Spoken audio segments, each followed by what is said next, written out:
என் பெயர் பாபு, காரைக்குடியை சேர்ந்தவன். முதலில் பேராசிரியர் ஐயா அவர்கள் கேட்ட கேள்விக்கு தாங்கள் கூறிய விளக்கத்தில் எனக்கு ஒரு மாற்று கருத்து இருக்கிறது. குர்ஆன் படி ஈசா நபிக்கு அடுத்து வந்தவர் தான் இறுதி நபியான முகமது நபி அவர்கள்.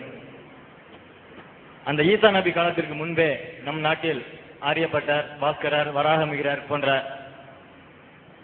போன்றவர்கள் தோன்றியிருக்கிறார்கள். அவர்கள் வானவியலை பற்றியும் ஜோதிடக்கலை பற்றியும் நிறைய கருத்துக்கள் கூறியிருக்கிறார்கள்.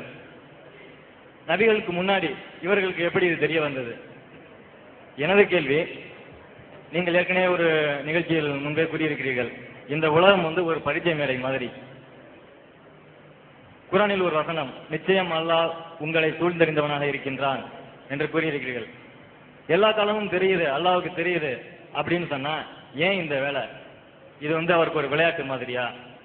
எதற்காக இந்த படைக்க வேண்டும், நல்லவர்களையும் படைக்க வேண்டும், தீயவர்களையும் படைக்க வேண்டும், இவர்கள் செயலை கண்காணிக்க வேண்டும் என்ற செயல்கள் இதற்கு விளக்கம் வேண்டும்.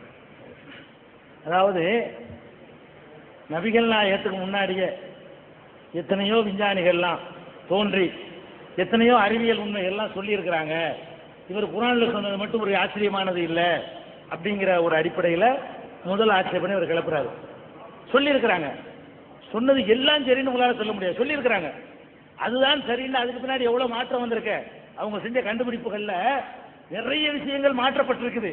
திருக்குர்ஆன்ல ஒன்றும் மாற்றப்படலை. நான் என்ன சொல்றேன், ஒரு அரிதாக சில விஷயங்கள் ஒருத்தர் சொல்லலாம், அது சரியா அமைஞ்சிடலாம். விஞ்ஞானம் என்ற அடிப்படையிலே அவங்க ஆராய்ச்சி பண்ணி சொன்னது மாற்றப்பட்டு போச்சு. இன்னைக்கு பழைய முடிவுகள்லாம் கிடையாது, இன்னைக்கு எல்லா முடிவுகளும் மாறி போச்சு. ஆனா நபிகள் நாயகம் விஞ்ஞானியா வரல, அவர் படித்தவர் இல்லை, ஆய்வு செஞ்சவர் இல்லை, பள்ளிக்கூடம் போனவர் இல்லை. அப்படிப்பட்டவரோட சொன்னது இன்றைக்கு மாற்றம் செய்யணும்னு சொல்ல முடியல ஒண்ணு கூட.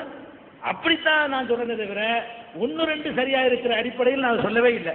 எல்லாமே சரியா இருக்கு. ஒண்ணு நீங்க எடுத்து காட்டுங்க நான் சொல்றேன்.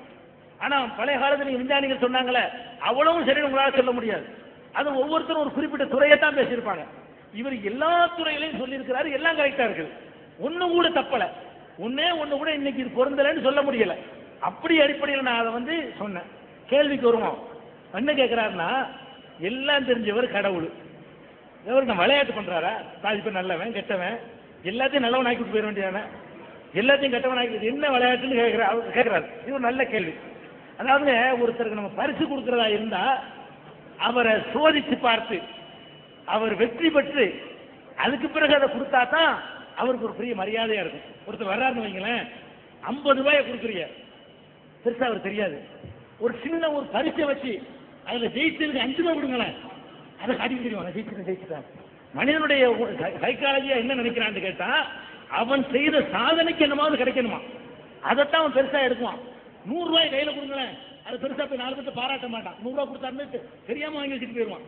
ஒரு கூட்டத்துல பரிசா கொடுத்தீங்கன்னு வைங்க, 5 ரூபா, இந்த கொண்டை எல்லாத்தையும் காட்டுவான், எனக்கு 5 ரூபா கிடைச்சிச்சு, ஏன்டா கிடைச்சி, நான் ஓட்டப்பந்தயத்தில் 2வது வந்துட்டேன், நான் ஃபர்ஸ்ட் வந்துட்டேன், அதிக மார்க் எடுத்துட்டேன், பேச்சு போட்டியில முதல்ல வந்தேன் சொல்றான்.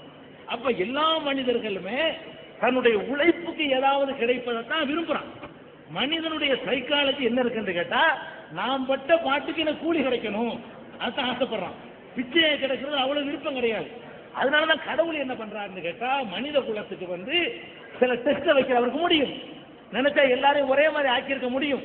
ஆனா நமக்கு பகுத்தறிவை கொடுத்து நல்லது செய்ய நினைச்சாலும் நீ செய்யலாம், கெட்டது செய்ய நினைச்சாலும் நீ செய்யலாம், தண்ணி அடிக்கிறதுக்கும் போகலாம், ஒருத்தனுக்கு உதவி செய்யறதுக்கும் போகலாம், நீ தேர்ந்தெடுத்துக்கப்பா அப்படின்னு கொடுத்து தேர்ந்தெடுத்த பிறகு அதுக்கு தகுந்த மாதிரி பரிசு கூலியை கொடுக்கிறாரு பாருங்க. அதுலதான் ஒரு இன்பம் இருக்குது. அந்த இன்பத்தை நமக்கு தருவதற்காக வேண்டி கடவுள் தேர்ந்தெடுத்து கொண்ட வழிமுறை இது.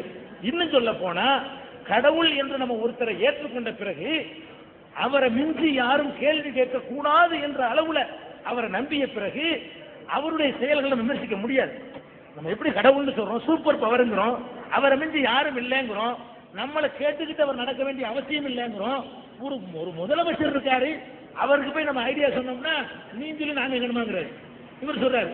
ஒரு பிரதமர் இருக்காரு, அவருக்கு போய் நம்ம ஒரு ஐடியா கொடுத்தோம், எனக்கு அறிவு சொல்ல வேண்டியோ, அப்படி ஒரு அப்பா மகன் என்ன சொல்றான், என்னடா நான் பெற்ற குட்டி நீ எனக்கு சொல்றனே இல்லையா? இப்படி இருக்கக்கூடிய நேரத்தில் இந்த சர்வ உலகத்தையும் படைத்து பரிபாலித்து ஆட்டி படைத்து அவ்வளவு பவர் இருப்பதாக கடவுள் நம்ம நம்புறோம். அப்படி நம்பின பிறகு நீ எப்படி அதை செய்யலாம்னு கேட்க முடியுமா? அப்படிங்கிற ஒரு அடிப்படையில் நம்ம கடவுளை ஏற்றுக்கொண்டவங்க இது ஏற்றுக்கணும். இல்லைன்னா கடவுளை ஏற்றுக்கிறான் போனது விஷயம். கடவுள் நம்ம ஏற்றுக்கிட்டோம்னா சரி அவர் தான் படைச்சார், அவன் தான் வேற வழி இல்லை, வேற ஒருத்தன் படைக்க முடியாது, அவன் தான் படைச்சு விட்டான், அவனுடைய ஏற்பாடை ஒத்துக்கிறத தவிர வேற வழி நமக்கு இல்லை அப்படின்றத நம்ம எடுத்துக்கிட்டோம்னா அது குழப்பம் வராது.